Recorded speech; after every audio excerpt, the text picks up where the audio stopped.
ये मुनीबा मज़ारी की बहुत ही फेमस स्पीच का हिंदी ट्रांसलेशन है। इसे सुनने के बाद एक बात की गारंटी मैं देता हूँ कि आप बहुत दुखी होंगे और उसके बाद आपके लिए कहानी इतनी इंस्पायरिंग हो जाएगी ना कि आप इस कहानी से प्यार करने लगेंगे। आप ये समझ जाओगे कि जीवन में इतना संघर्ष भी होता है। तो स्टार्ट करते हैं।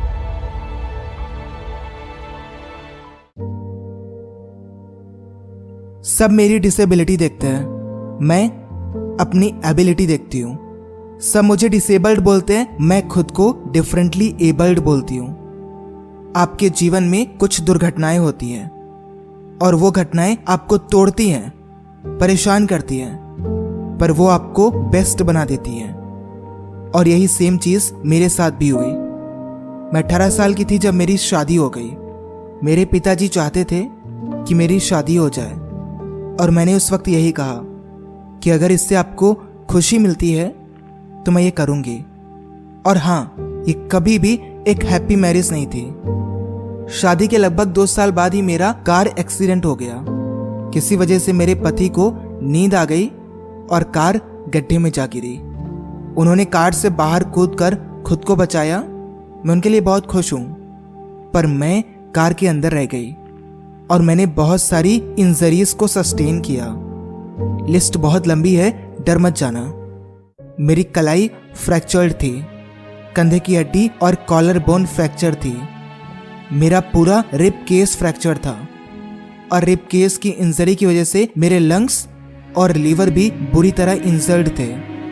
मैं सांस नहीं ले पा रही थी। मैंने अपना यूरिनल बावल कंट्रोल खो दिया था, इसीलिए मुझे बैग पहनना पड़ता है जहां भी मैं जाती हूँ। मेरी बैकबोन्स की 3 वर्टिब्रा पूरी तरह से टूट चुकी थी और मैं अपने बचे हुए जीवन भर पैरालाइज्ड रहने वाली थी।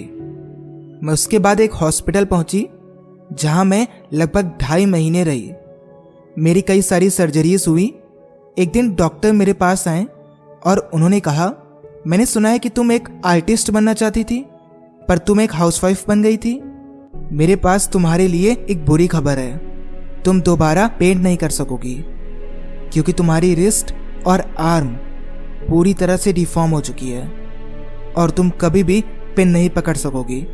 अगले दिन डॉक्टर फिर आए और मुझसे कहा, तुम्हारी रीढ़ की हड्डी की इंजरी बहुत बुरी है, तुम कभी भी दोबारा चल नहीं सकोगी क्योंकि तुम्हें स्पाइन इंजरी है और तुम्हारे बैक में फिक्सेशन है।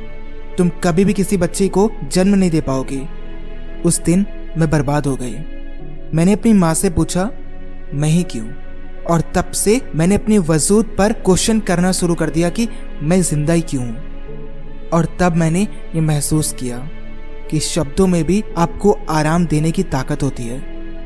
मेरी माँ ने मुझसे कहा कि ये वक्त भी गुजर जाएगा, भगवान के पास तुम्हारे लिए इससे अच्छा प्लान है। मुझे नहीं पता कि वो क्या है, पर उसके पास था। और उन सभी परेशानियों और दुख के बीच वो शब्द इतने जादुई थे कि उन्होंने मुझे चलते रहने का साहस दिया। एक दिन मैंने अपने भाई से कहा, मैं जानती हूँ कि मेरे हाथ डिफॉर्म्ड हैं, पर मैं हॉस्पिटल की इन सफेद दीवारों को देखकर थक चुकी हूँ। इन सफेद कपड़ों को पहनते पहनते थक चुकी हूँ। मैं अपने जीवन में रंग भरना चाहती हूँ। मैं कुछ करना चाहती हूँ।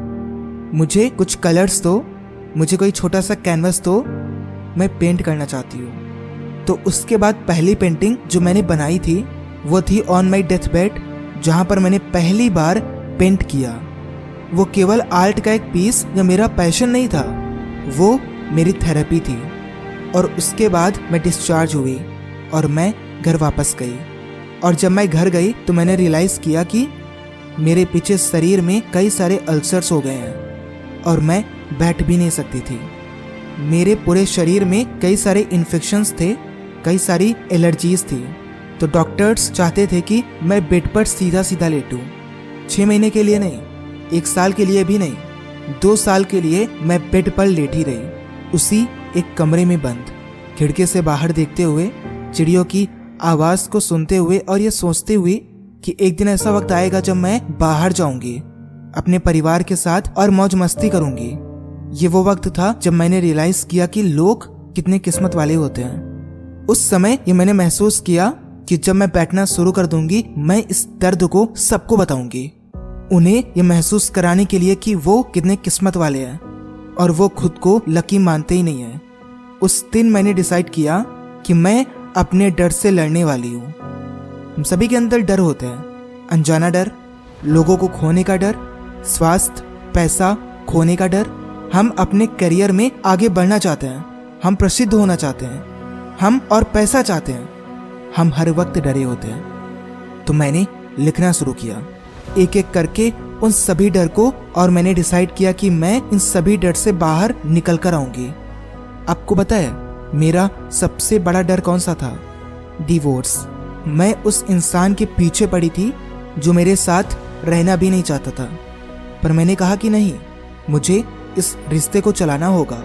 पर वो दिन जब मैंने ये डिसाइड किया कि ये केवल मेरा डर है और कुछ नहीं, मैंने खुद को अकेला कर लिया, उसे फ्री कर दिया, और मैंने खुद को इमोशनली इतना स्ट्रांग बना लिया कि वो दिन जब मैंने ये न्यूज़ पाई कि वो शादी कर रहा है, मैंने उसे एक मैसेज किया कि मैं तुम्हारे लिए बहुत खुश हूँ और आगे जीवन के लिए ऑल द बेस्ट।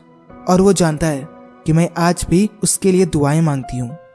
दूसरा डर था कि मैं कभी माँ नहीं बन सकूंगी, और ये मेरे लिए बहुत दुख भरा था। फिर मैंने ये सोचा कि दुनिया में कितने सारे बच्चे हैं, उन्हें बस चाहिए तो कोई स्वीकार करने वाला। तो रोने का कोई मतलब ही नहीं है, जाओ और किसी एक को गोद ले लो। और मैंने यही किया। लोग सोचते हैं कि उन्हें कोई और स्वीकार ही नहीं करेगा, क्योंकि हम इन परफेक्ट पीपल्स के संसार में इम्परफेक्ट हैं। तो मैंने डिसाइड किया कि इसकी जागरूकता के लिए एनजीओ खोलने की बजाय, जो मुझे पता है किसी की हेल्प नहीं करेगा, मैं लोगों के सामने ज़्यादा आने लगी। मैंने पेंट करना शुरू किया। मैंने निश्चय किया कि मैं पाकिस्तान नेशनल टीवी में एज एन एंकर काम करूंगी, और मैं कई सारे शोज कर रही हूँ। पिछले 3 सालों से मैं नेशनल गुडविल एम्बेसडर बन गई UN वुमेन पाकिस्तान के लिए, और अब मैं महिलाओं बच्चों के अधिकार के लिए बोलती हूँ। हम इंक्लूजन, डाइवर्सिटी, जेंडर इक्वालिटी के बारे में बात करते हैं, जो कि ज़रूरी है। जब भी मैं लोगों के बीच जाती हूँ मैं बहुत हंसती हूँ। मेरे चेहरे पे हमेशा एक बड़ी सी स्माइल रहती है, और लोग मुझसे पूछते हैं कि तुम ये हर वक्त हंसते हंसते थक नहीं जाती हो, इसका रहस्य क्या है?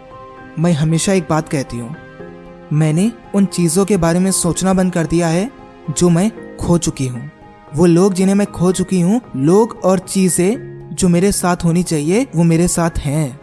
और कभी कभी किसी का ना होना आपको एक बेहतर इंसान बनाता है। उनके ना होने को सेलिब्रेट करो, ये भी हमेशा एक ब्लेसिंग होती है। अपने जीवन को पूरी तरह से जियो, जैसे भी हो खुद को स्वीकार करो, खुद के लिए दयालु बनो। मैं दोबारा कहूँगी, खुद के लिए दयालु बनो, क्योंकि केवल तभी आप किसी और के लिए दयालु बन सकते हैं। खुद से प्यार करो और उस प्यार को फैलाओ। जीवन कठिन होगा, उतार चढ़ाव भी होंगे, परीक्षाएं भी होंगी, पर वो केवल आपको स्ट्रांग बनाएंगी। सो जब आप खुद को जैसे भी हो वैसे ही एक्सेप्ट कर लोगे, दुनिया आपको पहचान जाएगी। ये सब आपके अंदर से शुरू होता है।